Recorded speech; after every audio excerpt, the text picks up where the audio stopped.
Vamos a procurar apagar los celulares para que no nos distraigan, para que no irrespetemos al Señor ni a los hermanos. Amén.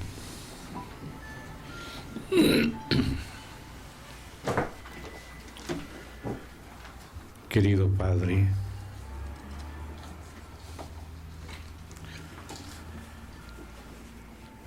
gracias una vez más a ti, Señor, por este día de alegría,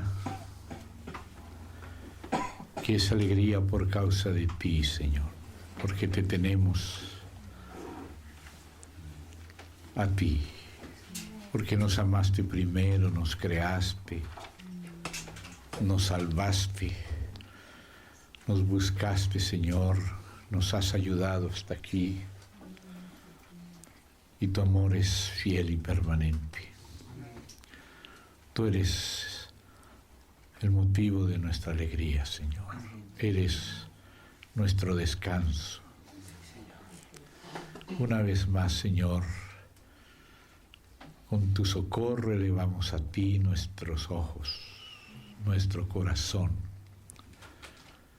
nuestra esperanza, nuestras peticiones, Señor. Entregamos en tus manos absolutamente todo lo que atañe a nosotros. Te pedimos que nos rodees, nos guardes para ti. Nos guardes primero de nosotros mismos, de nuestras debilidades y pecados, de nuestra maldad, Señor, y del enemigo.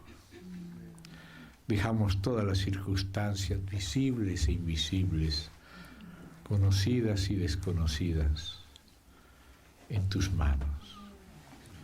Descansamos en ti. Concédenos la gracia de poderte seguir en el Espíritu, estar atentos a ti en nuestro hombre interior, ser fortalecidos, Padre, en el hombre interior, para seguirte en espíritu. Ayuda también nuestra debilidad. Señor, fortalece nuestro entendimiento, incluso nuestro cerebro, Señor, porque ya algunos tenemos ciertos años que pasan rápido y necesitamos de tu ayuda, nuestra memoria, nuestro entendimiento. Amén.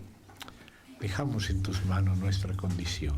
Sí, Háblanos tú, Señor, tú eres el que está entre nosotros, que nuestro espíritu discierna tu presencia, tu bondad, tu buena voluntad, tu fidelidad, tu santidad. Límpianos de nuestros pecados y fortalécenos en tu gracia. Afírmanos en ti. Señor, como le dijiste a Pablo, tu gracia nos basta. Conquístanos con tu espíritu, tu naturaleza, tu persona, tu personalidad, la tuya, Señor. Déjanos conocerte y permanecer aferrados a ti, unidos a ti, para caminar contigo. Ayuda a cada uno de los presentes en todas nuestras situaciones y necesidades y condición. Descansamos en ti con alegría y recibimos de ti, Señor, confiadamente, en el nombre del Señor Jesús. Amén. Hermanos, estaremos con la ayuda del Señor entonces dando continuidad a las cosas que en estos días hemos estado viendo. Y hoy necesitamos volver a la epístola de Pablo a los Romanos y vamos hacia el primer capítulo de nuevo. La última vez vimos lo relativo al lavacro y el altar de bronce en el atrio de Romanos. Y todavía necesitamos seguir en el atrio. Todavía necesitamos seguir en el atrio porque estábamos viendo un panorama se hace necesario volver sobre él y descender del vuelo de águila e ir poniendo los pies en la tierra de a poquito, ¿verdad? Ir bajando. Y entonces volvamos a Romanos. La consulta, ¿el lavandro es el único elemento que no tiene medida? No, sí tiene medidas. ¿Tiene? Sí tiene, sí. Entonces, vamos ahí. Epístola de Pablo a los Romanos. Y vamos a comenzar todavía examinando ese atrio. Del atrio el Señor nos va llevando de la mano. Él nos encuentra y Él nos da testimonio de sí. Y el testimonio del Señor comienza a llegarnos en el atrio, en el puro atrio. Digamos que el testimonio del Señor en el atrio es a la luz de la naturaleza que Él ha creado, en medio de la cual nosotros estamos. Ya después, en el lugar santo, el testimonio de Dios es a la luz del candelero. Y en el lugar santísimo, el testimonio de Dios es a la luz de la propia gloria de la Shekinah o Shekinah, como quiera pronunciar. Él nos va dando un testimonio cada vez más cercano, más nítido, más profundo, pero necesitamos comenzar por el testimonio de Dios en el atrio, comprender esto, comprender que esto tiene lugar en la palabra del Señor. Entonces, vamos a examinar con la ayuda del Señor ese primer testimonio de Dios en el atrio, a la luz de la naturaleza. Ese podría ser el título, ¿no?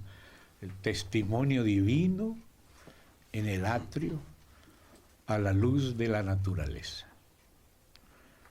Dios comienza a acercarse a nosotros y a revelarse y a darnos pistas de Él como para despertar nuestra búsqueda.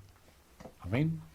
Como que vamos sospechando que detrás de lo que disfrutamos hay alguien que nos ama, que preparó las cosas. Y por ahí hay que empezar. ¿En el atrio? En el atrio, sí. Después va a ser en el lugar santo y después en el lugar santísimo. Pero hoy, divino en el atrio. Testimonio divino en el atrio a la luz de la naturaleza. Vamos a decir a la luz del sol, de la luna, las estrellas, incluso la conciencia humana. Pero todavía no la revelación proposicional en la palabra, que es más adentro.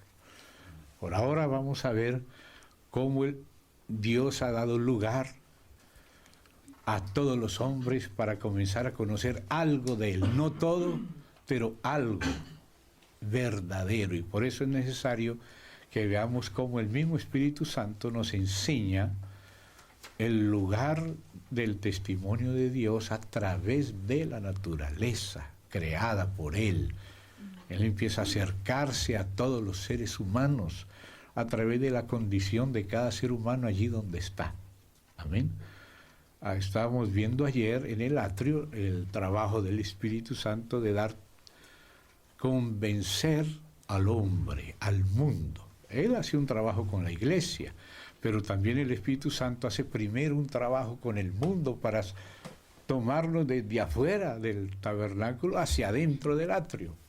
El Espíritu Santo convence al mundo de pecado, de justicia y de juicio. Entonces vamos a detenernos un poquito en ese primer aspecto. Ayer pasamos volando, hoy vamos a ir descendiendo al testimonio de Dios. Entonces vamos a ver eso en Romanos capítulo 1 y quisiera empezar a leer desde el verso 18, que no leamos rápido, sino que al leer captemos ciertas frases, si usted las quiere subrayar, ya sea con lápiz. Lo importante que es dar lugar al Espíritu delante de quien estamos, que Él pueda resaltar eso y escribirlo en nuestro corazón de tal manera que siempre que sea necesario lo tengamos presente, y especialmente cuando debemos dar testimonio a las personas en el mundo, ¿ve?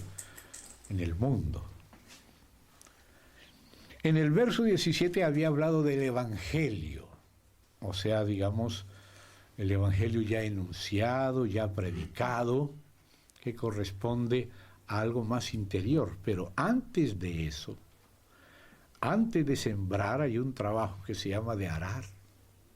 A veces lo realizan también los siervos de Dios, pero ciertamente lo realiza siempre el Espíritu Santo. Arar no es todavía sembrar.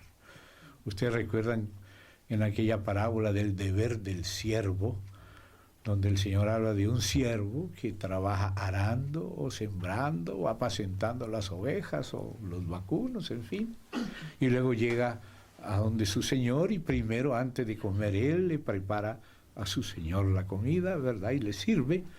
Esos son distintos trabajos de los siervos.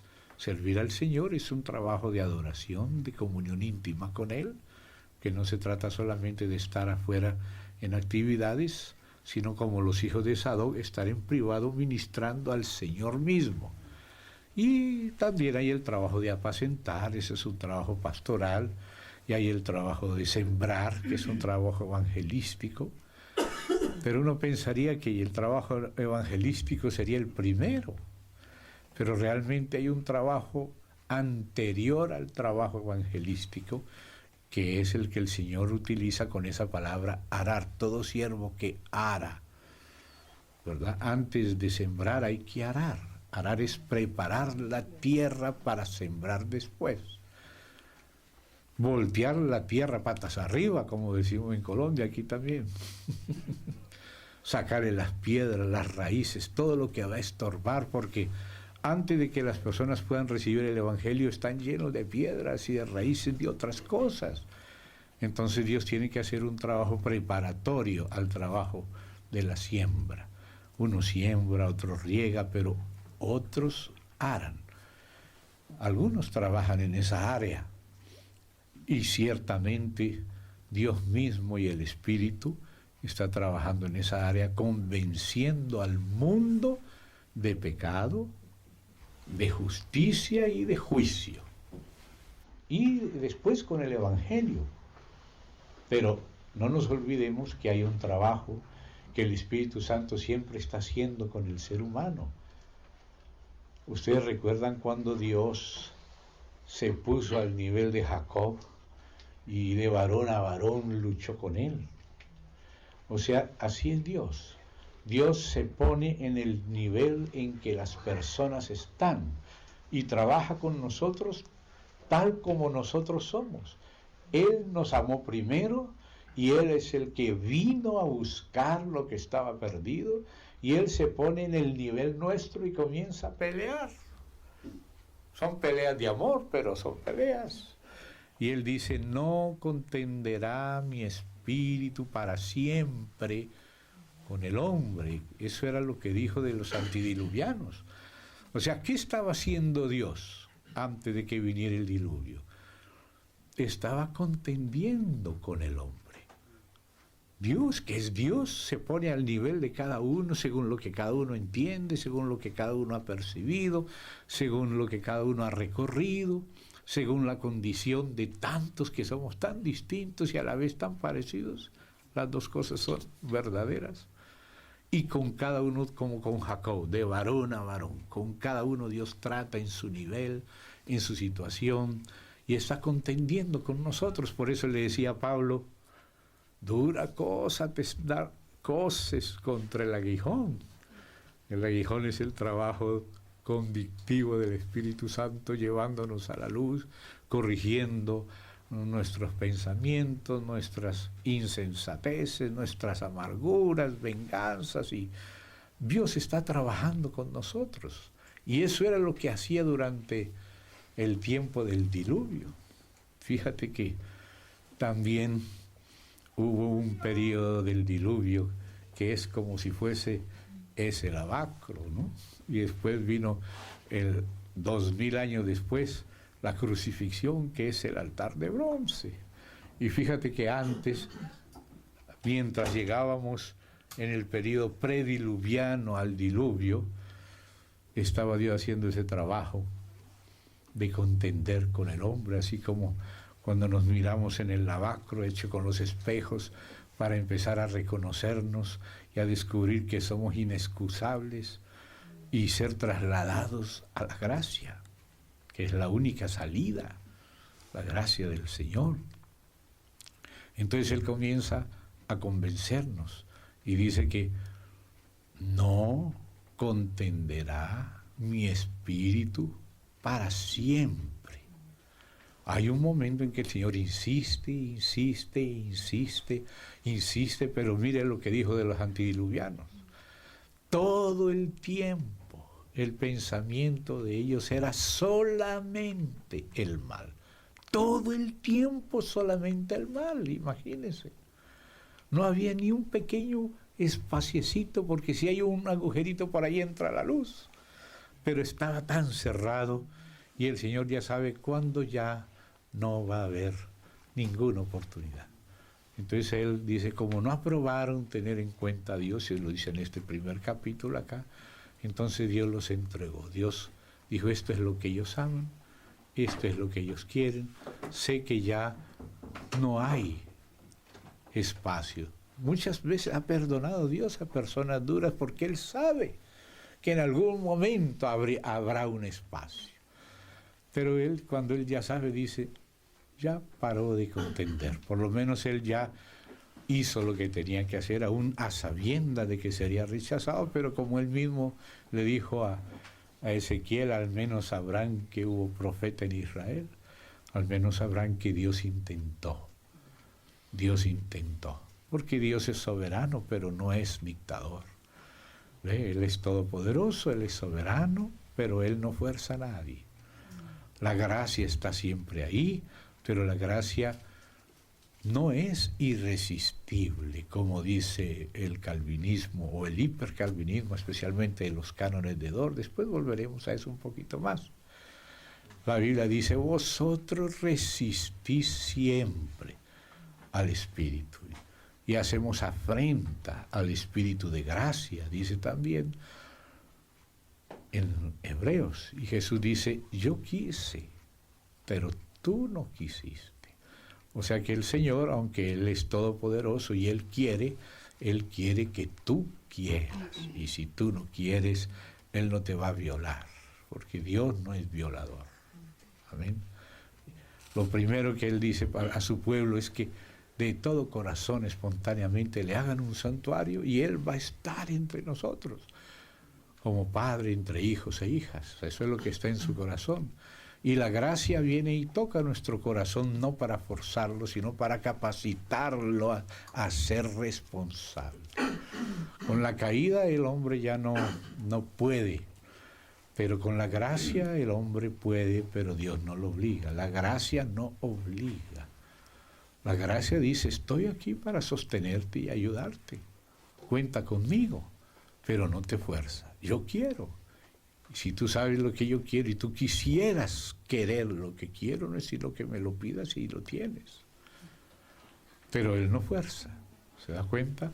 Y por eso, aunque Él quiere que todos sean salvos y no quiere que ninguno perezca, sin embargo, muchos no son salvos y muchos perecen, no porque Dios no quiera y no pueda salvarlos, sino porque Dios nos hizo personas y no cosas.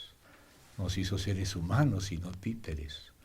Entonces Él solo va a realizar lo que quiere realizar con toda la humanidad, con aquellos de la humanidad que consientan con Él y sean afines con su espíritu. Entonces Él nos propone, por eso nos dio espíritu, alma y cuerpo. El espíritu capta la dirección de Él, el mover, la invitación de Él, pero el alma es la que decide si lo quiere, si se ajusta con Él, si es afín con Él o no. Entonces ese trabajo de Dios comienza afuera, en el atrio, ¿se da cuenta? Comienza a darnos Dios testimonio de sí mismo, a despertar una sospecha y también una invitación a buscarlo. Y eso comienza aquí, en este capítulo de Pablo a los Romanos, en el primero y en el segundo y en el tercer capítulo, donde encontramos en esos 3 primeros capítulos el lavacro, donde nos miramos al espejo y descubrimos que necesitamos la gracia y somos invitados a poner nuestros pecados sobre el Cordero y a morir con Él y a vivir con Él. Antes de eso está ese trabajo de convicción al mundo de parte del Espíritu, de contender con nosotros, como contendía con Jacob, como contendía con Balaán, como Dios contiende con nosotros porque nos ama, contiende porque resiste, pero sin matarnos, resiste lo desviado de nuestra condición humana para llevarnos a la gracia.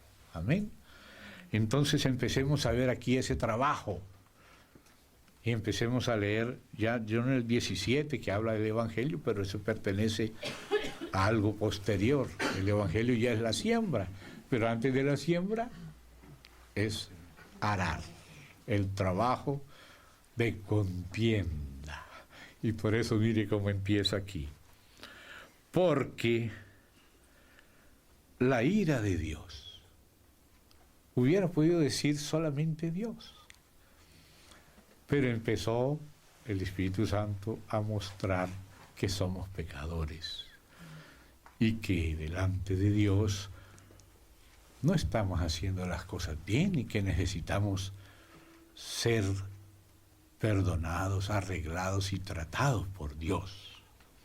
Entonces por eso empieza la ira de Dios, pero ya va Dios ahí.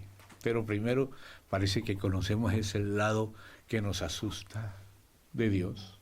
La ira de Dios no es pecado, la ira de Dios no es injusta, la ira de Dios es una indignación justa contra nuestros pecados, contra nuestra participación con el enemigo y no con él.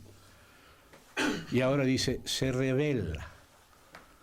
Y por eso vamos a usar la palabra revelación, pero revelación general. Hay una revelación general de Dios a través de la naturaleza para con todos los hombres, y hay una revelación especial para con su pueblo que le recibe. La revelación especial es la revelación que quedó inspirada, registrada por Dios en la Biblia. Pero todavía la Biblia no la encontramos en el atrio, la encontramos más adelante. ¿Se da cuenta? El testimonio del candelero es en el lugar santo, y el testimonio del arca y del Sefer Hazará, o sea, el rollo del recinto, que es la palabra al lado del arca, eso es más adentro. Pero Dios, antes de que la gente conozca la Biblia, puede ser un indígena del Amazonas que nunca oyó ni radio, que piensa que los aviones son pájaros truenos. Sin embargo, ahí ya está el Espíritu Santo, como con los antediluvianos, contendiendo con nosotros, por amor. Entonces dice aquí, la ira de Dios. O sea, ahí ya está algo de Dios, que Dios en algo no nos aprueba, que algo de lo nuestro le molesta y está dispuesto a ayudarnos a sacar eso de nosotros, si es que nosotros quisiéramos descubrir por qué esa molestia, porque tenemos conciencia. ¿Ve? Entonces dice, la ira de Dios se revela. Y aquí es revela con B corta, no de rebelión, sino de revelación. O sea que hay algo de Dios, no todo, claro, pero hay algo de Dios que se revela en el atrio a la luz de la naturaleza. Y una de esas cosas es ese desagrado de Dios, esa ira de Dios. Y aquí explica por qué, qué es lo que hace que Dios se enoje. Por eso es que en Tesalonicenses dice que Él va a retribuir no solo a los que desobedecieron, sino a los que no le conocieron también. porque podrían haberle conocido, aunque no haya ido ningún misionero ni le hayan mandado ninguna Biblia en inglés desde un helicóptero, desde una avioneta. Y eso es lo que vamos a ver en el atrio. La ira de Dios se revela desde el cielo, o sea que hay una revelación celestial a todos los hombres. Es esa revelación general, parcial pero verdadera de Dios a todo ser humano, aunque nunca haya oído el Evangelio, ni haya leído la Biblia, ni conocido. Hay algo que sí se conoce de Dios por la naturaleza, por el solo hecho de existir, por el solo hecho de respirar, pensar, desayunar, almorzar, tener hijos, disfrutar de la lluvia, de las plantas, de los alimentos, de la cacería, de los ríos, de la conciencia, de la condición humana. Hay algo de Dios que se revela. Entonces, lo que de Dios se revela a través de la naturaleza constituye lo que se ha dado en llamar en la historia de la Iglesia y de la teología y hasta de la filosofía, se llama teología natural. Teología natural es lo que se conoce de Dios por medio de la naturaleza. Hay una teología bíblica, que es lo que se conoce de Dios por la Biblia. Pero no estamos hablando todavía de la Biblia. Aquí apenas estamos pasando del mundo al atrio. Entonces podríamos llamarle a eso lo que de Dios se conoce por medio de la naturaleza, tanto la externa como la propia humana.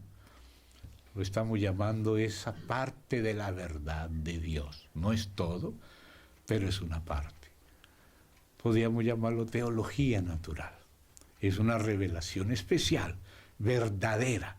Entonces, en cuanto de Dios depende de Dios para con nosotros, todos los seres humanos, sin excepción, es revelación general. Todavía no la especial de la Biblia, pero lo que de Él se conoce por la naturaleza es una revelación general. Entonces, de parte de Dios para nosotros, vamos a llamarle así, revelación general, como aquí dice, se revela, de ahí viene revelación.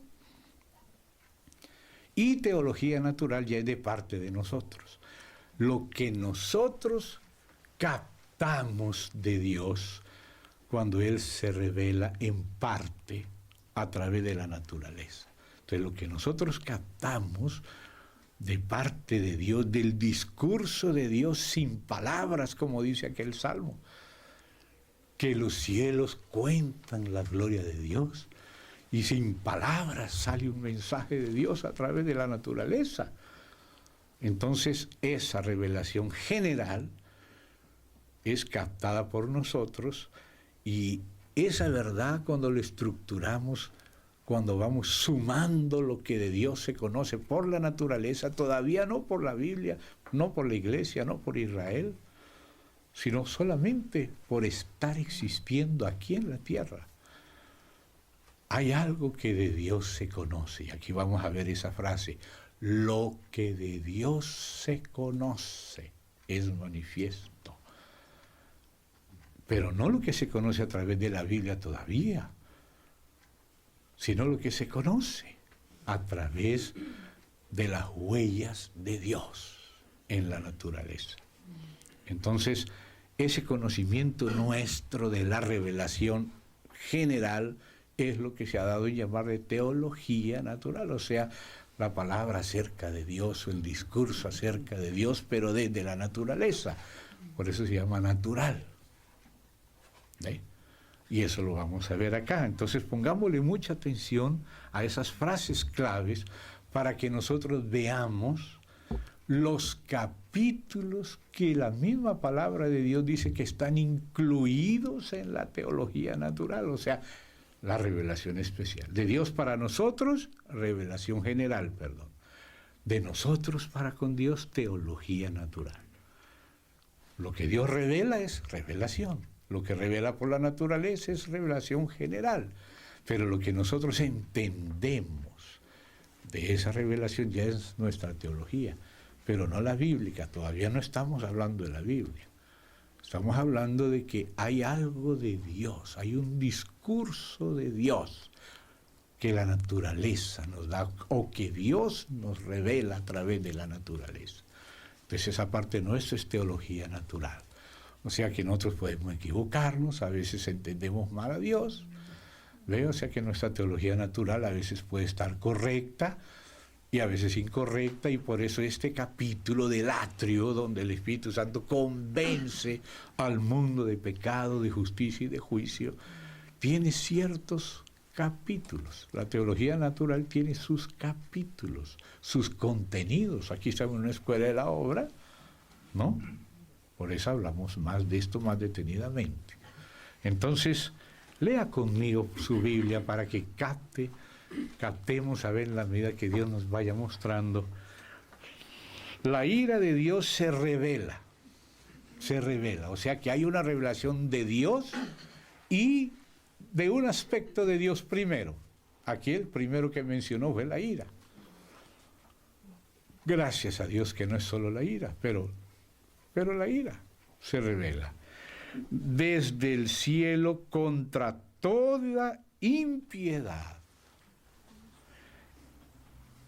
e injusticia. Note, aún sin conocer la Biblia, por el solo hecho del testimonio de Dios en la naturaleza, debemos ser piadosos y justos para con Dios.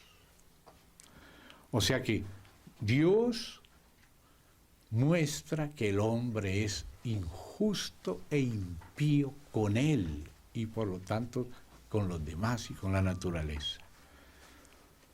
La impiedad y la injusticia se revelan a través de la naturaleza.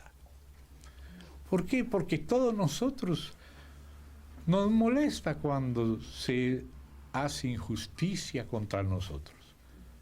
Por lo tanto, deberíamos entender que cuando hacemos lo mismo nosotros a otro, no está bien. Como estábamos diciendo, muchas personas, ayer recordamos ese detalle, cuando adulteran se sienten muy bien. Dice, pero ¿qué hay de malo en el adulterio? Para mí fue muy sabroso. Hasta que adulteran contra él. Cuando se le llevan la esposa de él o el marido de ella, ahí se da cuenta que el adulterio está mal.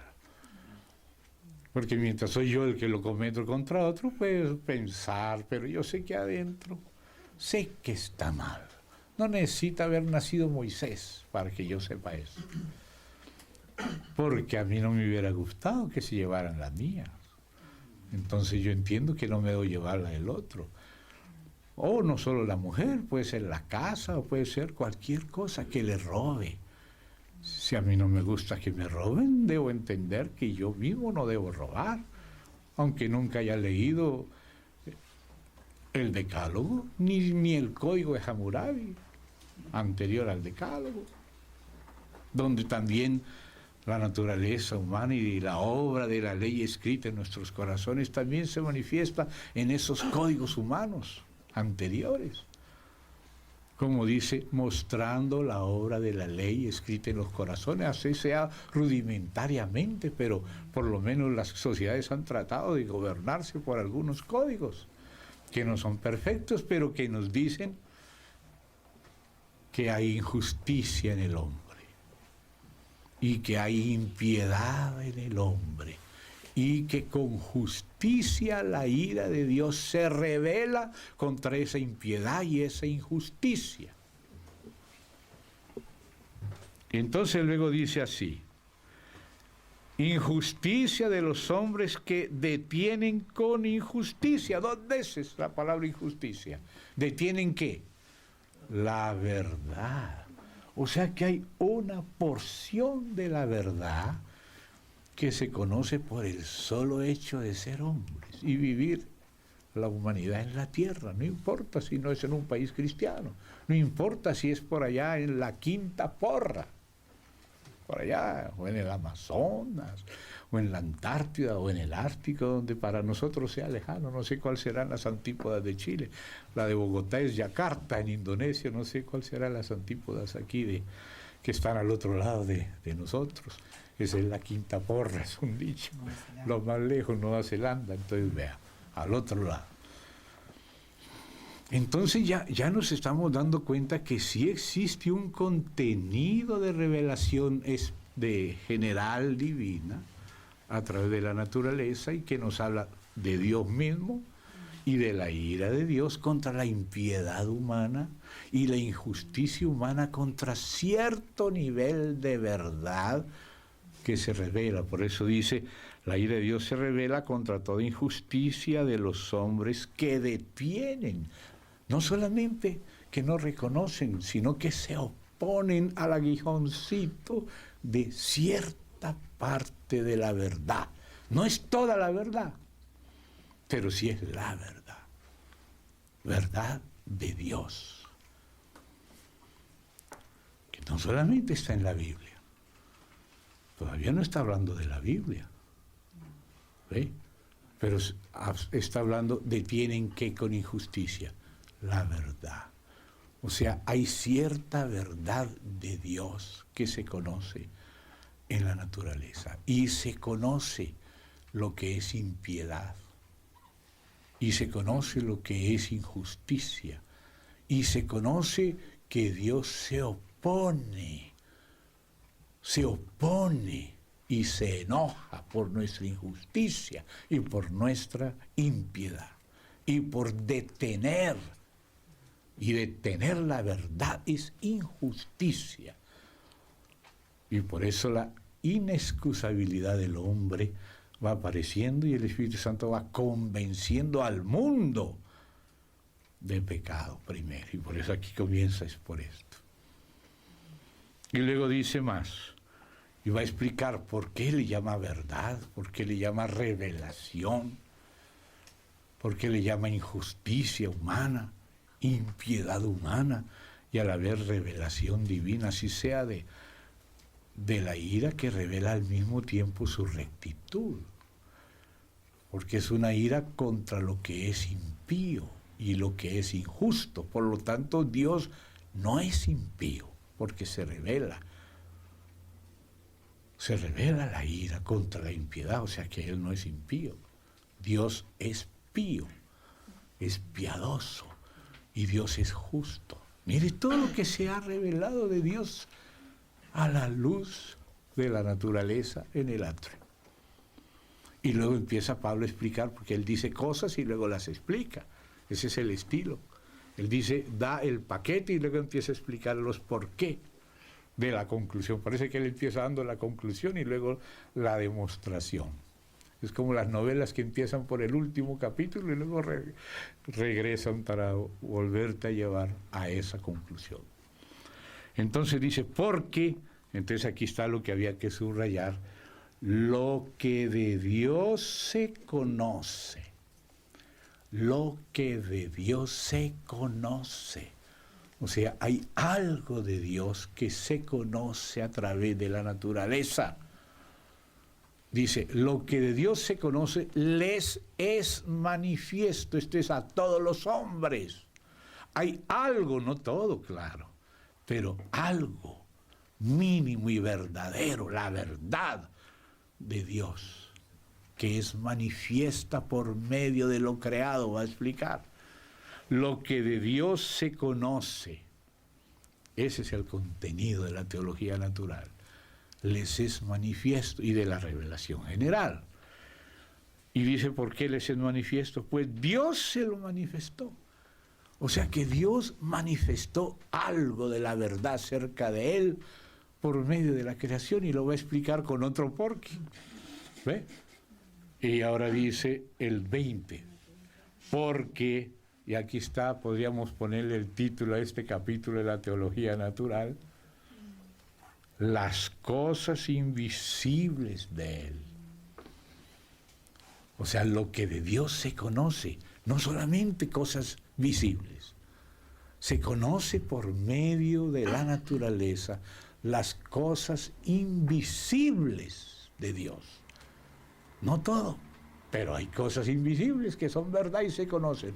Y abre el corchete y pone algunas principales. Por ejemplo, su eterno poder, y vamos a hacer explícito lo que está tácito, y su eterna deidad. Entre las cosas invisibles de Dios que se pueden conocer a través de la naturaleza, por la revelación general de Dios, que llega a ser nuestra teología natural, está entre las cosas invisibles de Dios, su eterno poder y su eterna, siguiente palabra, deidad. Estas dos cosas que vienen a ser tres, porque ese poder y esa deidad son eternos, o sea, se conoce la eternidad de Dios, el poder eterno de Dios y la deidad eterna de Dios. Son parte de la teología natural, por ser parte de la revelación general. Y dice estas tres cosas, vamos a decir, la eternidad de Dios, poder de Dios y deidad de Dios. Eternidad, poder y deidad. Y dice, se hacen claramente visibles.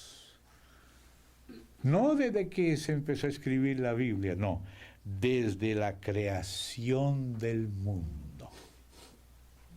Desde la creación del mundo se hacen claramente visibles. Claramente visibles. Vamos a ver un ejemplo y volvemos acá. Vamos a marcar aquí Romanos. Uy, saqué este montón de papelería aquí. Vamos a marcar ahí Romanos y por favor acompáñenme a Proverbios un minutito para que veamos un ejemplo hacia el final de Proverbios. Esta parte no es de Salomón, pero la incluyó Salomón, ¿no?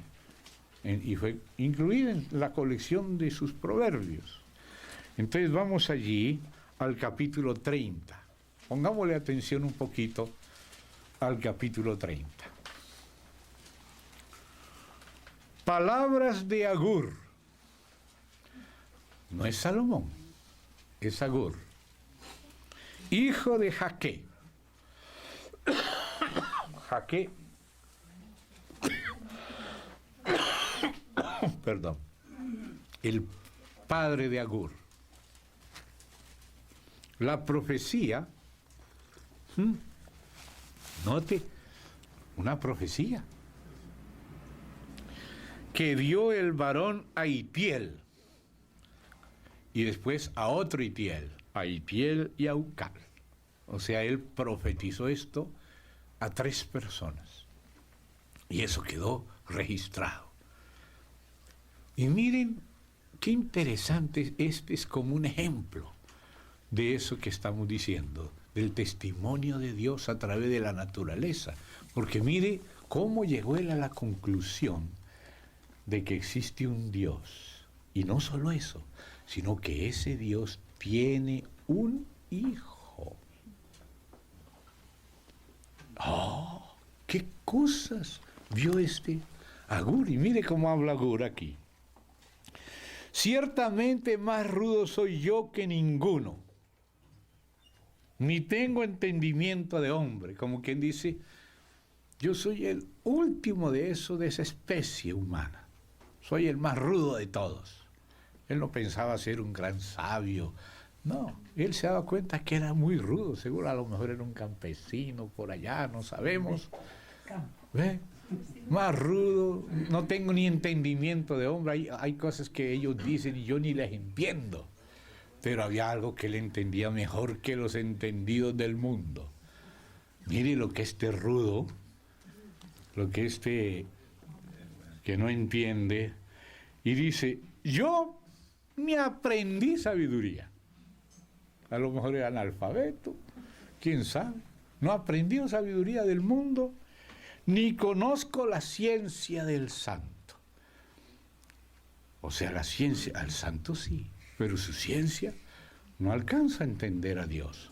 Pero algo entiendo. Mire lo que dice, y empieza, ¿quién subió al cielo y descendió? Y esa es la misma palabra que utiliza Pablo en una de sus epístolas. Y empieza a decir, ¿quién encerró los vientos en sus puños? Él ve que algo pasa con los vientos, pero ve que los vientos están encerrados por una mano invisible. Y él dice, ¿y de quién es esa mano? ¿Quién es el que está dirigiendo los vientos, manejándolos? Así como le pasó a Pachacútec. Ustedes han oído hablar de Pachacútec. ¿Quién fue? Pachacútec fue un gran inca antes de la llegada de los españoles, que fue el responsable de la construcción de Machu Picchu, ahí cerca del Cusco, más adentro. Y este Pachacútec se empezó a dar cuenta de algo y convocó un concilio de sacerdotes del sol, porque los incas adoraban al sol y le llamaban Inti. Pero Pachacútec los convocó en un lugar que se llama Coricancha y reunió a los incas, a los sacerdotes del sol en Coricancha, y empezó a decirles, ¿saben una cosa? Inti, o sea el sol, no es el verdadero Dios, aunque la palabra que ellos usaban no era Dios, pero significaba eso, y se le llamaban después Viracocha, pero se refería a la deidad en general, en genérico. Y les dijo, Inti, o el sol, él no es el verdadero Dios. Estoy simplemente traduciendo a nuestro lenguaje más cercano el sentido de las palabras de él en el concilio de Coricancha. Porque si Inti fuera Dios, no tenía por qué salir siempre por el oriente y recorrer su camino, el mismo camino todo el tiempo, y se pone en occidente. Si él fuera Dios, un día podía no salir. No quiero salir y no sale. O si no, saldría por el occidente, o saldría por el norte, por el sur. Así que Inti, que siempre sigue el mismo camino, él está obedeciendo una ley que le pusieron a él. Por lo tanto, ese que le puso la ley a Inti, ese sí es el verdadero Dios. ¿Oh? Pachacútec pensando en eso, diciendo que el sol es apenas una criatura que está obedeciendo una ley, pero el que le puso esa ley ese sí es Dios. Eso fue Pachacútec. Entonces volvemos aquí a Proverbios. ¿Quién encerró los vientos en sus puños? O sea, él estaba viendo, no estaba leyendo el libro de Proverbios, no. Él estaba viendo los vientos y veía que los vientos seguían una ley, estaban encerrados, como dice Salomón, sale por el norte, da la vuelta por allá y vuelve por acá. Así como después hizo Torricelli, aquel hombre que calculó el peso de los vientos y todo, que ya Salomón ya hablaba de eso. Entonces, mire, ¿de dónde le estaba deduciendo que detrás del movimiento de los vientos había un quién? Que aquí está con mayúscula. ¿Quién? ¿Quién hizo esto? Y eso que este era uno de los más rudos, que no entendía nada. Pero note, entendía más que muchos sabios, más que muchos ateos que se pretenden sabios. Y dice, ¿quién ató las aguas en un paño? Porque se dio cuenta que las aguas llegaban hasta, como dice el Señor, hasta aquí llegarás y de aquí no pasará. De vez en cuando un tsunamicito, un maremotico, pero de vez en cuando, para mostrar lo que la normalidad no es terremoto por la mañana y maremoto por la tarde. Podría ser, ¿verdad? ¿Qué tal que fuera maremoto por la mañana y todos los días maremoto? Pero, hermano, tú vas a la playa y llegan las olas a tus pies justo para masajearte la espalda, hermano. Todo preparado para ti. Vea, los bananos dan una vueltica así, como para comerlo. Todo listo está ahí. ¿A quién se le ocurrió semejante maravilla? Hay un montón de maravillas que uno está tan acostumbrado que no las ve. Pero cuando empieza a ver, hay que preguntar, ¿y quién fue el que hizo esto? No cómo, porque es que el cómo es escaparse del quién. Porque detrás del cómo hay otro cómo, y ese otro cómo, como también Aristóteles llegó a hablar de Dios. Usó esa palabra teos. Así, porque él escribió primero un libro que se llama La Física, y hablaba de las cosas físicas, pero de pronto descubrió, bueno, pero esto se mueve porque lo mueve esto otro. O sea que hay un motor anterior a este, que es el que produce el movimiento de este. Pero ¿y este quién lo movió? Otro. Y este, otro.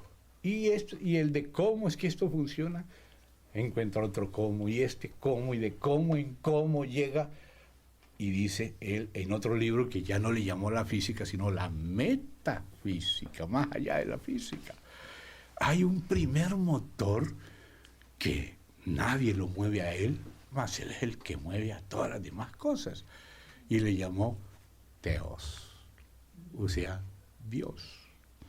Aristóteles no estaba leyendo la Biblia. Se daba cuenta por su entendimiento, lo que dice aquí, por medio de las cosas hechas, el eterno poder y deidad se hacen claramente visibles. Y lo hecho fue que Aristóteles lo vio y se refirió a Dios en el libro de la Metafísica, cuando descubrió que detrás de todo motor hay otro, hasta que tiene que haber un primero que nadie lo mueve a él, que es eterno y que él es el que mueve todos los demás. Solo deduciendo de la naturaleza. Como Pachacútec aquí entre los incas, igual Aristóteles por allá entre los griegos. No era menos Pachacútec. Se dio cuenta de lo mismo que se dio cuenta Aristóteles. ¿Se da cuenta? ¿Quién le mostró esta verdad? Es el testimonio de Dios, la revelación general. Pero el que no la ve es porque la detiene con injusticia. Esa verdad, verdad de Dios. Entonces por eso es que me volví y seguimos entonces acá con Agur, como Pachacútec, como Aristóteles, ahora llegamos a este Agur. ¿Quién ató las aguas en un puño? ¿Quién? Que al principio uno dice ¿cómo? Y ahora los hombres quieren saber el cómo para escaparse del quién. Como decir, vamos a comer del árbol de la ciencia para que no tener que darle cuentas al de la vida. ¿Me entienden? Que ese es el hombre escondiéndose. ¿Quién afirmó todos los términos de la tierra? Se dio cuenta que había un quién. Y ahora dice, ¿y cuál es su nombre? Quizás nos hubiéramos quedado hasta ahí, pero llegó y dice, ¿y el nombre de su hijo? Este hombre se dio cuenta no solo que Dios existe, sino que tiene un hijo, porque Dios todo lo hizo por medio de su hijo. Y él descubrió esto mirando los vientos, mirando el mar, mirando la tierra, que hay un Dios, que es un quién, que tiene un nombre y que no está solo, que tiene un hijo.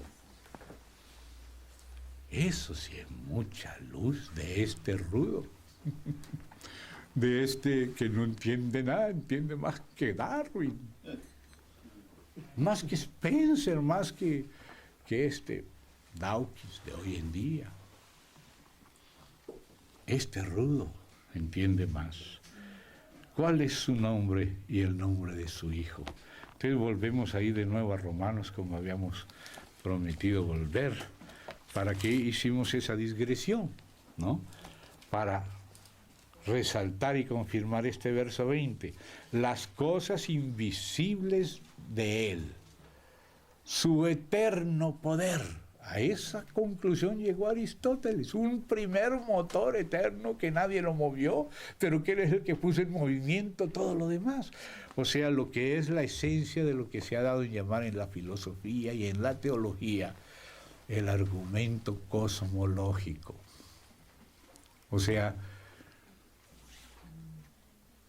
¿quién creó las cosas? ¿Quién las hizo? El asunto de causa y efecto.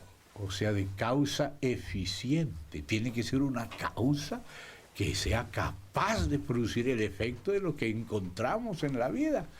El universo, infinitamente altísimo, nosotros mismos tan complejos, etcétera, etcétera. Los bienes que recibimos, como dice Dios, que Él no se quedó sin testimonio, dándonos lluvias a su tiempo, llenando nuestro corazón de alegría, como Pablo se lo recuerda a los de Licaonia, en Hechos de los Apóstoles registrado.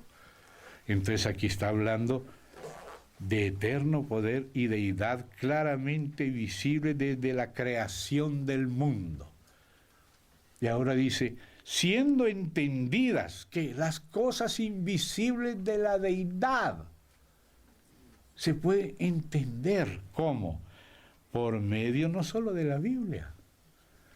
Eso también es otro testimonio más profundo todavía ya a nivel del santo y luego del santísimo, pero por ahora estamos apenas en el atrio. Pero estas cosas de Dios no solo se entienden por la Biblia. Dice, siendo entendidas por medio de las cosas hechas.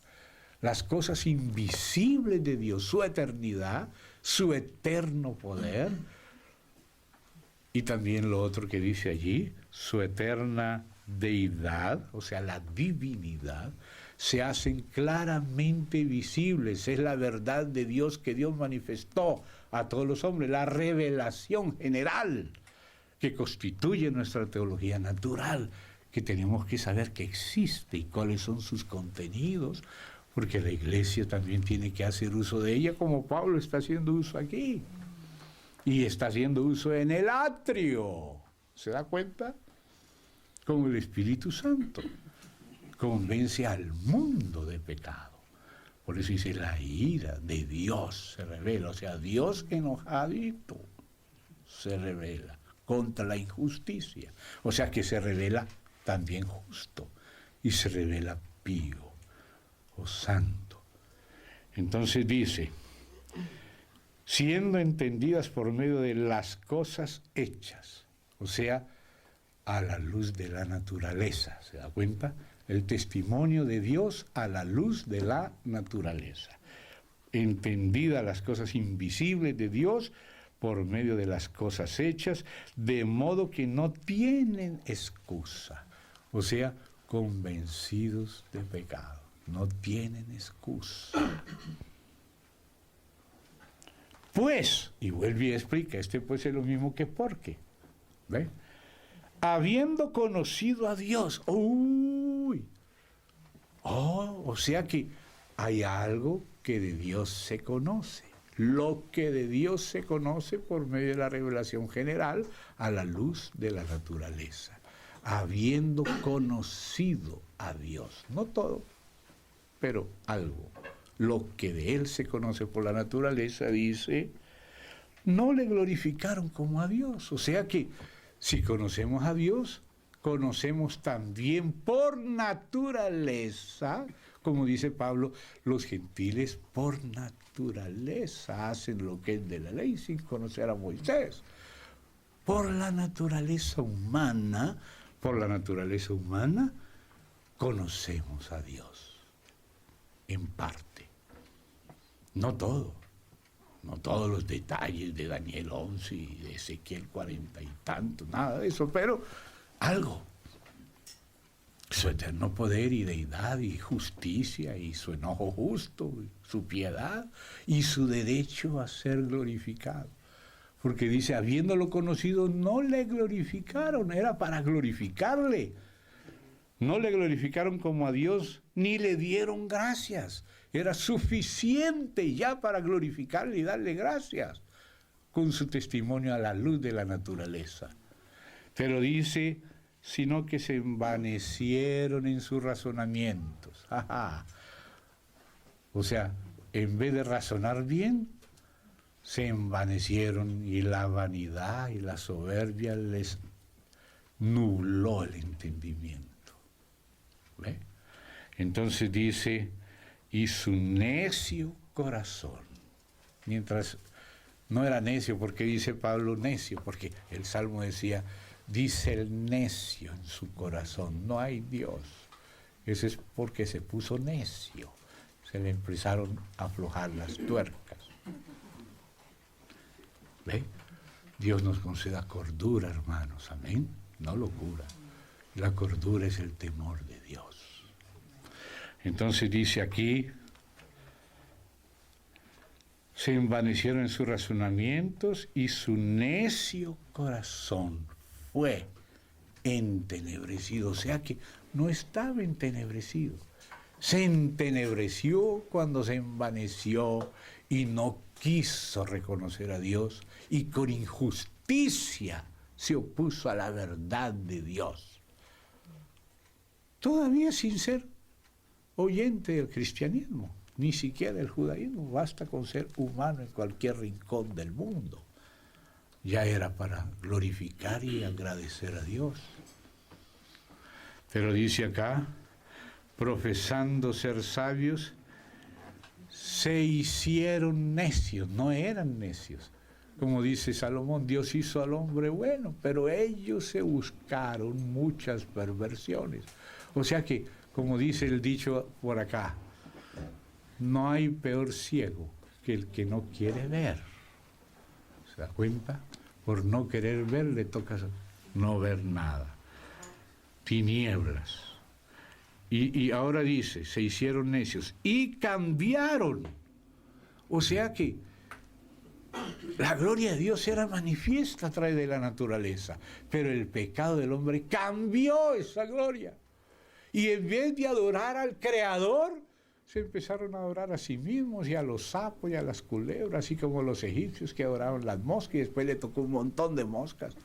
Adoraban las pulgas y le tocó un montón de pulgas. O sea, lo que tenían por dioses se les volvió sus torturadores, como la gente que en vez de adorar a Dios adora a Satanás y cree que Satanás le va a cuidar, cree que Satanás le va a ayudar. Satanás cobra muy caro los favores que hace, hermano.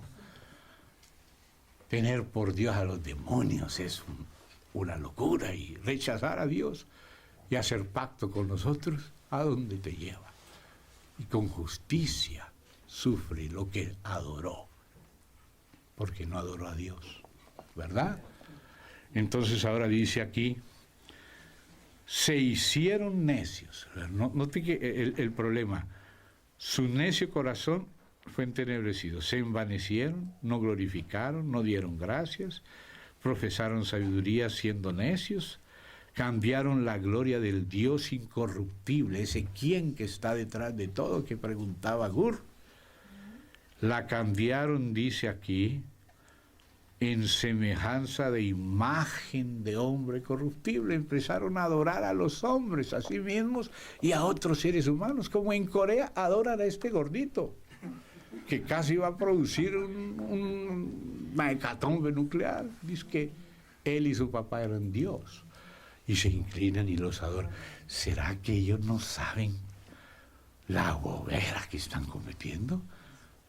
Sí saben, pero se hacen los tontos. ¿Será que el régimen es tan estricto que el temor del hombre pone lazo y se ponen a tratar de Dios? Y mientras sigan teniendo por Dios a los que son tan mortales como ellos, ¿a dónde van a ir? Van a caer presa de sus dioses. Entonces dice aquí, no solo de hombre, semejanza de imagen de hombre corruptible, no solo adoran el hombre corruptible, sino su imagen, y de aves, de cuadrúpedos y de reptiles. Note, lo que los hombres adoran en vez de adorar a Dios, adoran criaturas inferiores y al hombre mismo. Dice, por lo cual, aquí está la razón de Dios, también Dios los entregó, o sea, los soltó. Él combatía todo el tiempo, combatiendo, y el hombre no quiere, y con injusticia detiene la verdad. Entonces Dios los suelta lo que quieren. Como le dijo Balaam, no vayas, pero él quería, no vayas, pero él quería, bueno, ve pues.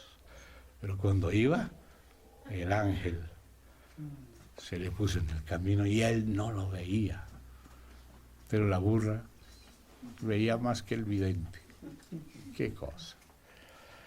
Y dice, por lo cual también Dios los entregó a la inmundicia. O sea, que si hubieran tenido en cuenta a Dios, se hubieran guardado en algo más sensato, más moral, así sea una moral natural.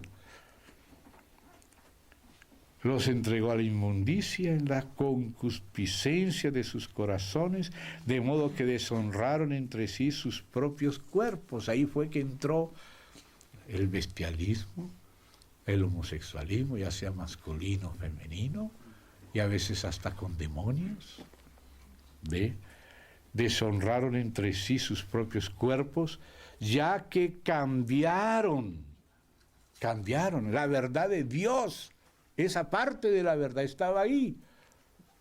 La verdad de Dios la cambiaron por la mentira, honrando y dando culto a las criaturas antes que al Creador, el cual es bendito por los siglos. Amén. Por esto, vuelve y explica, Dios los entregó a pasiones vergonzosas. Ya estaba incluido, pero ahora lo explica más. Pues aún sus mujeres cambiaron el uso natural, note, hay un uso natural, lo cambiaron por el que es contra naturaleza. ¿No es esto que ha pasado con el mundo? Y ahora, en vez de tener vergüenza de ser gay, tiene orgullo gay. Debería ser vergüenza. Tener vergüenza, ¿no? Sin vergüenzas. Dice, cambiaron el uso natural por el que es contra naturaleza.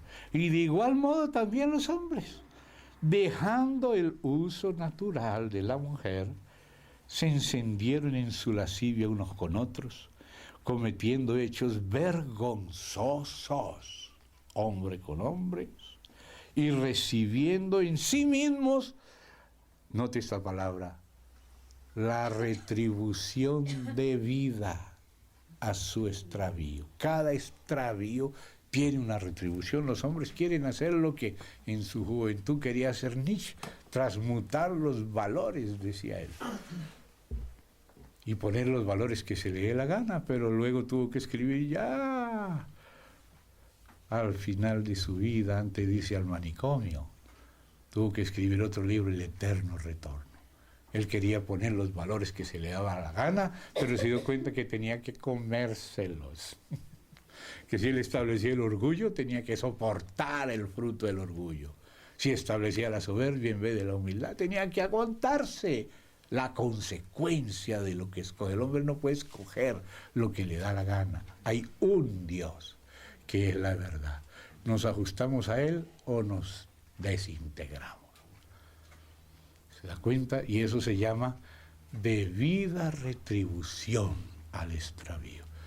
La gente quiere decir, no, vamos a hacer las cosas a nuestra manera, y no saben que se van a tener que comer las consecuencias.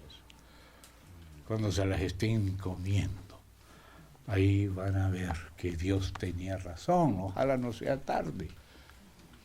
Y entonces dice, ahora el 28, y como ellos no aprobaron tener en cuenta a Dios, note que todo, el orden de todo, la realización de todo, la normalidad, el bienestar de todo, depende de tener en cuenta a Dios. Entonces dice, no aprobaron el tener en cuenta a Dios. Dios, tercera vez, los entregó a una mente reprobada, o sea, un paradigma loco, insensato, absurdo, una mente reprobada para hacer cosas que no convienen.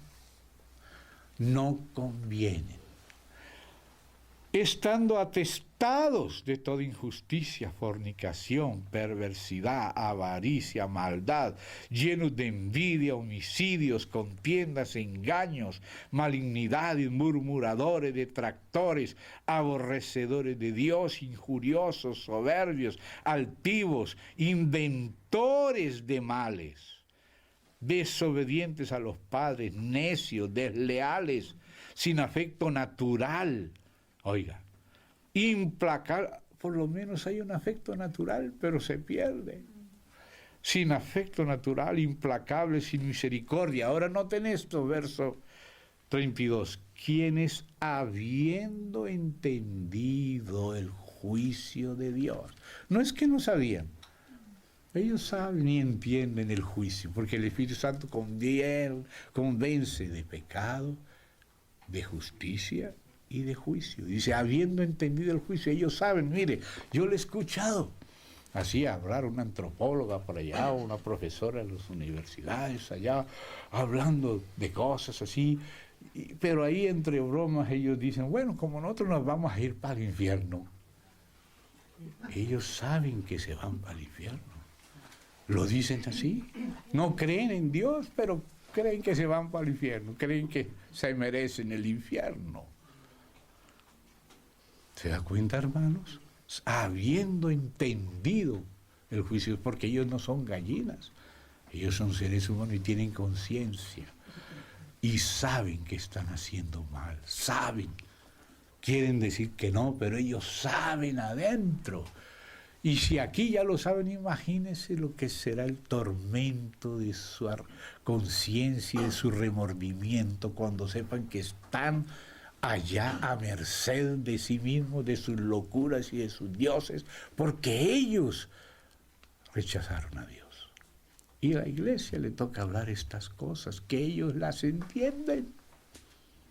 Las entienden. Hay que empezar por el atrio. Después conducirlos más adentro, pero Dios habla esto para conducirnos al atrio. El testimonio de Dios a la luz de la naturaleza. Y entonces dice aquí, quienes habiendo entendido el juicio de Dios, que los que practican tales cosas son dignos de muerte, note, inclusive este tipo de derecho, el derecho, digamos, natural, incluye la pena de muerte para estas cosas. Y entienden la pena de muerte. Y de hecho se las aplican algunos en sus regímenes ateos. Habiendo entendido el juicio de Dios, que los que practican tales cosas son dignos de muerte, no solo las hacen, sino que también se complacen con los que las practican. O sea que el juicio de Dios es justo. Después ya pasa a hablar un poco de los que conocen la ley, pero ese ya es otro aspecto. Por ahora, sigamos acá en el caso del paganismo, porque ahora la religión es el neopaganismo, la nueva era es la vieja era de nuevo. Entonces vamos a Hechos de los Apóstoles. Vamos a Hechos de los Apóstoles. Y vamos primeramente al capítulo 14. Aquí Pablo está hablando a los gálatas de aquella parte de Galacia que era de Licaonia, era parte de la Galacia del sur, ¿no? Listra, Derbe, Iconio, aquellas eran las iglesias de Galacia del sur. Entonces aquí aparece Pablo hablando y dice desde el 14 de Hechos, de ahí en adelante. Cuando lo oyeron los apóstoles Bernabé y Pablo, que los estaban adorando a ellos, ¿no? Ellos no aceptaron. Se lanzaron, rasgaron sus ropas, se lanzaron entre la multitud dando voces y diciendo: varones, ¿por qué hacéis esto? Nosotros también somos hombres semejantes a vosotros, que os anunciamos que de estas vanidades, lo que los hombres tienen por sabiduría y se jactan de eso, de su humanismo o es humanoidismo, ¿no? Se rebajan de hombres a humanoides. Entonces dice aquí, estas vanidades de estas os convirtáis al Dios vivo que hizo el cielo y la tierra, el mar y todo lo que en ellos hay. Note cómo los apóstoles apelan al testimonio de Dios en la naturaleza, que hay que dejarle al Espíritu Santo hablar primero a los que no conocen la palabra. ¿No se dan cuenta? ¿Acaso ustedes hicieron este cielo? ¿Hicieron esta tierra? ¿Se hicieron ustedes mismos? ¿Se dieron la calidad de seres humanos, pensantes, filósofos y todo eso? ¿Quién los hizo a ustedes? ¿Quién? Esa es la pregunta. ¿Quién? ¿Quién encerró los dientes en sus puños? ¿Quién le puso al mar su estatuto? ¿Quién te dio la conciencia y el pensamiento y la capacidad de filosofar? ¿Quién fue? Entonces Pablo lo lleva hacia allá, ¿se da cuenta? Y dice, y hizo el cielo, la tierra, el mar y todo lo que en ellos hay. En las edades pasadas, Él ha dejado a todas las gentes andar en sus propios caminos, como para ver qué descubren por sí solos. Lo que descubrieron es que son dignos de muerte. Eso es lo que hace el lavacro, que necesitamos la gracia. Si bien, pongan atención aquí a este verso 17, que por eso estoy usando esa expresión, el testimonio de Dios o divino a la luz de la naturaleza, o sea, en el atrio. En el atrio la luz es la del sol, la de la luna, la de las estrellas. Entonces dice aquí, si bien Dios, no se dejó a sí mismo sin testimonio, o sea que sí ha dado un testimonio. Por eso hablamos del testimonio de Dios, lo que de Dios se conoce, que Dios manifestó. ¿Ve? Entonces dice, no se dejó a sí mismo sin testimonio, haciendo bien. ¿No se han dado cuenta que hemos disfrutado muchos bienes? Como quien dice Pablo, ¿van a ser tan ingratos de no agradecer todo lo que hemos disfrutado? ¿Qué tal esa playa? ¿Usted la hizo? ¿Y las frutas? ¿Usted las inventó? ¿Y su esposita o su esposo? ¿Sus hijitos? ¿Y esas montañas? ¿Y esos bosques? Dice, Dios no se dejó a sí mismo sin testimonio, haciendo bien, dándonos lluvia del cielo y tiempos fructíferos, llenando de sustento y de alegría nuestros corazones. Y diciendo estas cosas, difícilmente lograron impedir que la multitud les ofreciese sacrificio. Entonces note esas palabras aquí. El testimonio de Dios, haciendo bienes, dándonos todos los beneficios. Eso quiere decir que el Espíritu Santo está reconociendo el lugar de la revelación general a toda la humanidad a través de la naturaleza, y eso que de Dios conocemos, que lo vamos a decir, estructurando, sería nuestra teología natural, basada en la revelación especial, que es sin error, y la teología natural nuestra, que puede ser errada, y por eso algunos, en vez de ser teístas, son deístas con D y no con T.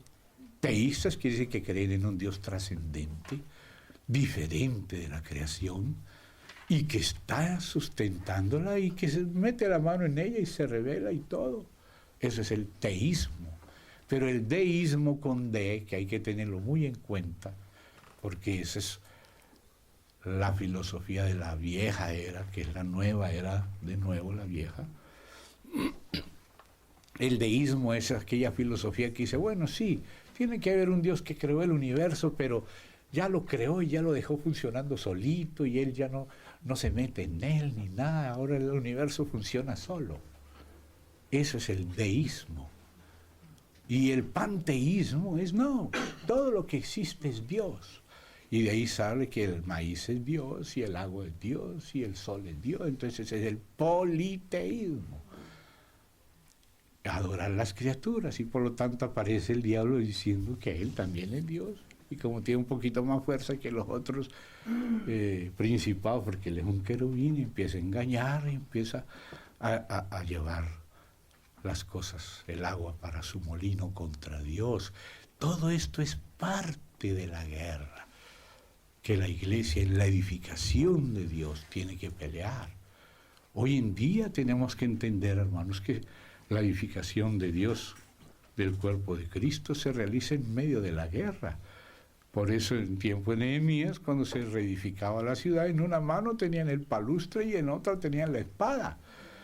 El palustre para edificar y la espada para guerrear. Y esto, el contenido de la revelación general, todavía no hablo de la especial, sino la general, que ese también el contenido de la teología natural, es parte de las herramientas de guerra que necesitamos tener presentes hoy para adorar a Dios y no a las criaturas.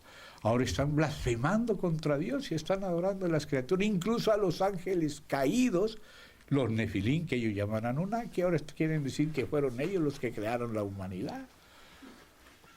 Y que ahora es mejor adorar y ser reptilianos que ser creyentes de Yahvé o de Jehová.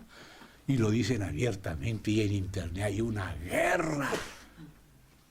Ellos no quieren adorar a Dios, están blasfemando contra el Dios de la Biblia y contra Cristo, diciendo que no existe Cristo, pero están entonces queriendo justificar la situación caída del hombre como normal, y esos son los primeros grados de la masonería.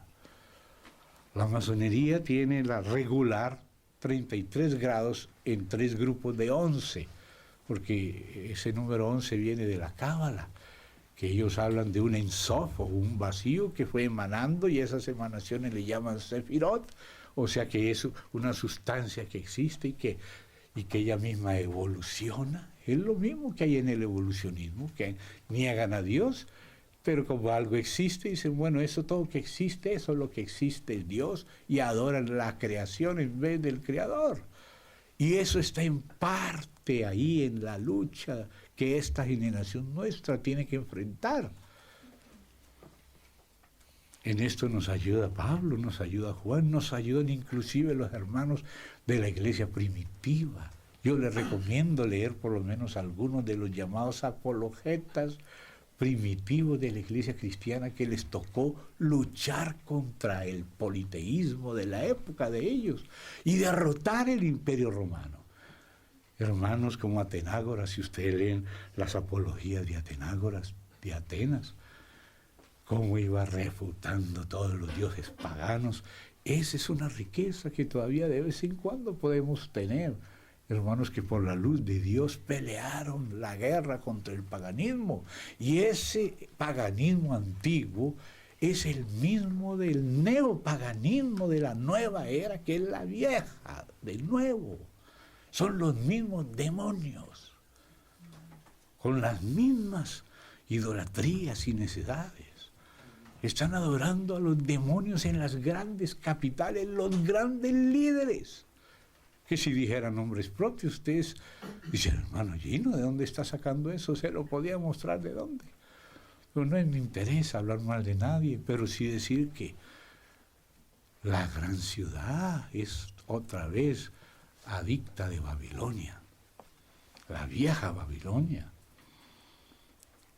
Entonces, hermanos, aquí la palabra de Dios nos muestra el lugar de la revelación general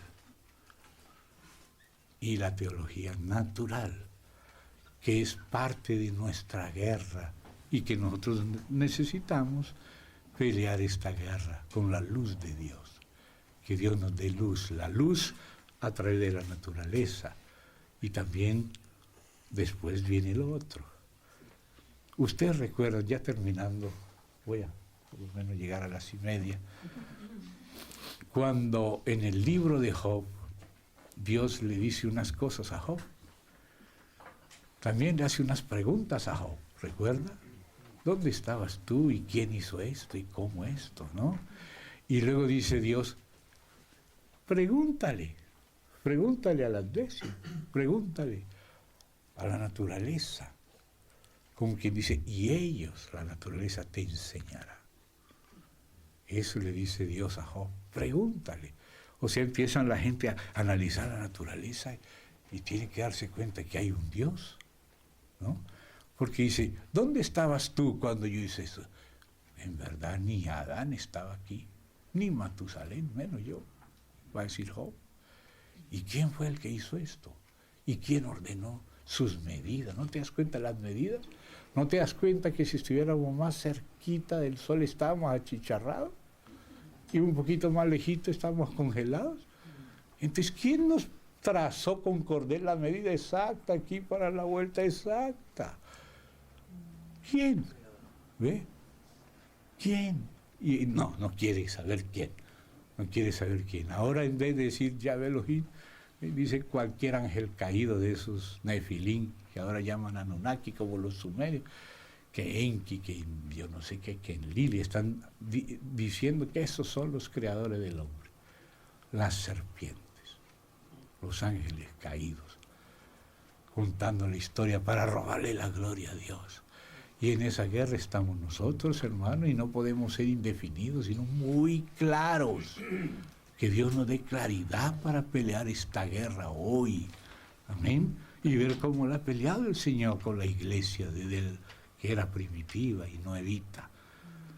Porque nosotros llevamos lo que ellos consiguieron del Espíritu y nosotros estamos sobre los hombros de ellos y debemos pelear esa guerra hoy. Y esto necesitamos verlo. Permítanme entonces, para terminar, ir al Apocalipsis. Y quiero llamar su atención, ya terminando, al capítulo 4, donde se adora a Dios por la creación. Y vamos a fijarnos en unas expresiones claves que debemos tener claras porque son parte de las herramientas de guerra.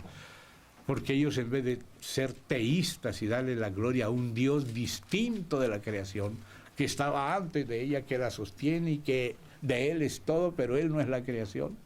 Ahora ellos le llaman dioses a las cosas criadas para llamarse ellos mismos dioses y creerse dioses. ¿Ve? Entonces, para ver esa diferencia entre el Dios y Padre, nuestro Señor Jesucristo, que es el único Dios verdadero con su Hijo, ¿verdad? Y su Espíritu, distinto de los espíritus rebeldes, que tienen doctrina de demonios, que confunden a los filósofos, que no son cristianos. Entonces dice el capítulo 4, las palabras de la adoración del cielo. Dice desde el 4:8 hasta el 11. Los 4 seres vivientes, el número 4, el número de la creación, como los representantes de la creación, dirigiendo la adoración de la creación a Dios. Tenían cada uno 6 alas alrededor y por dentro estaban llenos de ojos. Qué diferencia, ¿no? Los que giran alrededor de Dios tienen ojos por todas partes para ver, tanto por dentro como por fuera, pero los que no tienen cuenta a Dios están ciegos. Y no cesaban día y noche decir: santo, santo, santo es el Señor Dios Todopoderoso, el que era, el que es y el que ha de venir. Y siempre que aquellos seres vivientes dan gloria y honra y Eucaristía, que es la palabra para acción de gracias, al que está sentado en el trono, al que vive por los siglos de los siglos, los 24 ancianos se postran delante del que está sentado en el trono, ni siquiera viendo a Dios, con solo ver la adoración de los serafines, y adoran al que vive por los siglos de los siglos, y echan sus coronas delante del trono.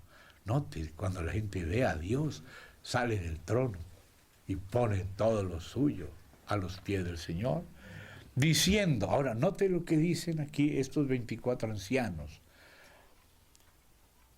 Señor, estos son los más antiguos seres criados, los 24 ancianos. Digno eres de recibir la gloria. Qué distinto, qué contraste, ¿verdad? Y la honra, digno eres. Y el poder.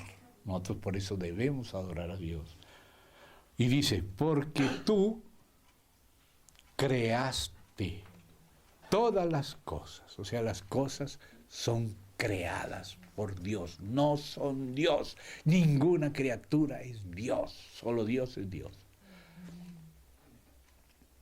Claro que Jesús se hizo criatura siendo primero Dios. Se hizo como un hombre. Porque tú creaste todas las cosas. Por eso eres digno, porque creaste. Y por tu voluntad existen y fueron creadas. Esta frase es demasiado importante. Por tu voluntad existen y fueron creadas. Esa es la verdad de todo lo que existe, incluidos esos ángeles, los que no cayeron, los que cayeron. Todo lo que existe fue creado, no existía. Y miren esto, subrayo esto. Por tu voluntad existen. ¿Por qué existen por la voluntad y no por el conocimiento anticipado? Porque es que algunas personas quieren decir, bueno, si Dios conocía todas las cosas con su conocimiento, entonces las cosas son parte de la mente de Dios, entonces son Dios con Dios. Esa es la trampa de la serpiente. Porque que Dios conozca lo que va a ser, no quiere decir que sea. Porque no es por la mente de Dios que las cosas existen, sino por la voluntad. Si Dios no le da el ser, no tienen ser. Aunque Dios sepa lo que ellas van a hacer cuando empiecen a hacer, no son hasta que Dios no quiera. Aunque Dios las conozca, no es por el conocimiento anticipado de Dios que las cosas existen. Las cosas existen por el ejercicio no de la mente divina, sino de la voluntad divina. Dios tiene que decir, quiero que exista, sea, y ahí es. Pero a veces Dios dice, podría haber sido esto, se vas a encontrar con versículos así, pero no va a ser. Dios hubiera permitido que pasara por este lado las cosas o por acá. Dios puede saber las posibilidades si el mundo no hubiera sido así, hubiera sido asá, o si iba a ser otro de esta manera. Pero eso no quiere decir que sea. Esos son pensamientos internos de Dios que le pertenecen a Dios, pero que no son las cosas, son los pensamientos de Dios. Las cosas solo llegan a ser existentes cuando Dios quiere, por su voluntad, no cuando piensa, sino cuando dice, esto que pienso sí va a ser, y esto otro no va a ser. Hubiera hecho así, pero mejor no lo hago. ¿Se da cuenta? Entonces, tenemos que tener claro que la existencia de lo creado es porque Dios quiso, no porque Él pensaba y sabía. Esto es para cortarle el fundamento al panteísmo. Decir que todo es Dios. No, todo no es Dios. No había nada, solo estaba Dios. Pero Él quiso que sea, y cuando dijo, sea, recién ahí empezó a ser. Y le debe su ser a Dios. Y su ser no es parte de Dios. No existía, es contingente. Lo debe a Dios, pero Dios lo quiso crear y lo quiso sostener y mantener en existencia hasta que Él quiera. Entonces, hermano, no somos nosotros de nosotros mismos, ni tampoco somos parte de Dios. Solo Dios es Dios. Nosotros somos creación de Dios. Nosotros no somos la manifestación de Dios. Dios es Dios Él solo, en sí mismo. Ahora, que nos haya creado a su imagen, pero creado. Somos creados, no existíamos. Y aunque Él nos conocía, es un conocimiento de Él, pero no era una existencia nuestra. La existencia viene de la voluntad de Dios. Y creados de la nada, ex nihilo, de la nada, por la palabra de Dios. O sea, nosotros somos creacionistas. No somos dualistas pensando que existe el bien y el mal como principios eternos. No somos monistas como si solo existiera un mono de uno, una sustancia que es Dios y que todo el universo es Dios. Nada de eso. Nada existía sino solo Dios. Y aunque Él sabía todo, ese era el saber de Él, no la realidad de las cosas. Estos ancianos, que son los más antiguos creados en el mundo invisible, mucho antes de crear la tierra y al hombre, estos que seguramente saben de cuándo creó los demás ángeles y los demás órdenes, estos están confesando: a ti te corresponde la gloria, la honra, porque tú creaste todas las cosas y por tu voluntad existen y fueron creadas. Esa es la gran verdad, la primera gran verdad, la creación. Luego Dios se reveló otra gran verdad, la revelación. Luego redimió otra gran verdad, la redención, pero empieza por esta parte, la creación. Que conocida sí, que amada sí, que planeada sí, querida sí, pero que existía no. Que era parte de Dios, no. Que Dios sostiene todo, sí. Que Dios está en todo, sí. Pero que Dios es las cosas, no. Eso es lo que quiere decir la trascendencia de Dios. Quiere decir que Dios no es la creación, aunque la sostiene. Y ella es en Dios, pero ella no es Dios. Dios es en sí mismo, pero nosotros le debemos el ser a la voluntad de Dios y al poder de Dios y al amor de Dios. Somos deudores a Dios. El diablo quiere cambiar el teísmo por el panteísmo para meterse ahí en el nombre de Dios, llamándole Dios a toda la creación y poniendo lo bueno y lo malo en la misma masa y ahí adorando a la creación y a cada maíz y a cada pulga y claro, sobre todo a él, que es lo que más quiere, el diablo.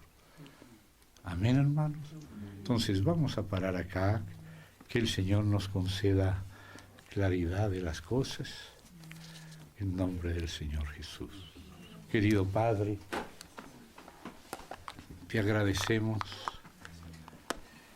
que nos diste todas las cosas, nos diste también este día, nos diste tu palabra, Señor, lo que has revelado por tu Espíritu a tus hijos. Qué precioso es tu santo libro y cómo nos has ido ayudando a verlo y queremos seguirte viendo.